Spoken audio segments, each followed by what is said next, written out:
Hello বন্ধুরা, তোমরা সকলে কেমন রয়েছো? আশা করি সকলেই ভালো আছো।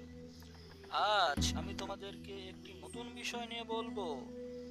সে বিষয়টি হলো অতি ভৌতিক ফিশ ইটিং গোস্ট, মানে সকলেই বুঝতে পারছো, মেছো ভূত। তো বন্ধুরা, আজকে আমরা জানবো বাংলার অতি পরিচিত একটি ভূত সম্পর্কে, যা নিয়ে অনেক কথা প্রচলিত রয়েছে। মেছো ভূত অধিকাংশ সময় তাকে গাছে দেখতে পাওয়া যায়। গাছের মগডাল এসে ঝুলে ঝুলে থাকে, হঠাৎ করে গাছ থেকে লাফ বের পানিতে নামে, আবার পানিতেই থাকে। ওই মেছো ভূত।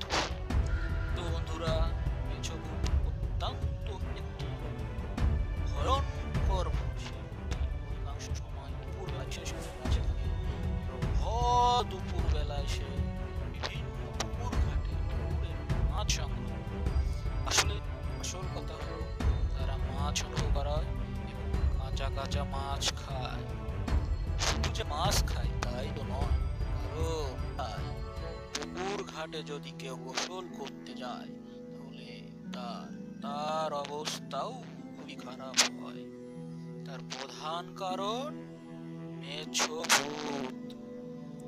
তো মেছো ভূত পুকুরের পাশে ঘুরে ঘুরে বেড়ায় এবং তার অত্যন্ত তীক্ষ্ণ দুটি দাঁত দ্বারা মাছকে ভক্ষণ করে খায়।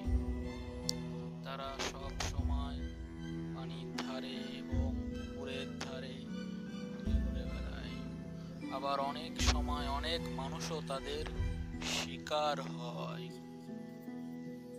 ঘুরে অন্ধকারে কেউ যদি পুকুরের পাশ দিয়ে হেঁটে যায়, হঠাৎ মেছো ভূতের দেখা পেতেও পারে।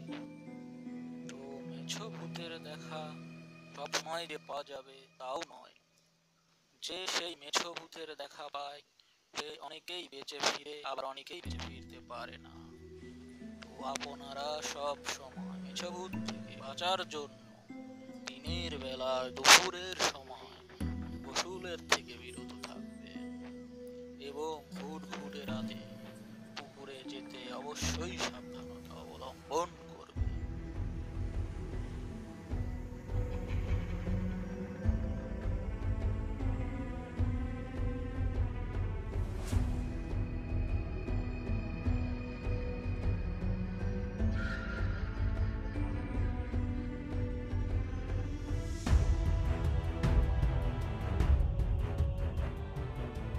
তো বন্ধুরা, আমাদের ভিডিওগুলো ভালো লাগলে অবশ্যই আমাদের ভিডিওতে একটা লাইক দেবেন এবং সাবস্ক্রাইব যদি না করে থাকেন তবে অবশ্যই সাবস্ক্রাইব করবেন এবং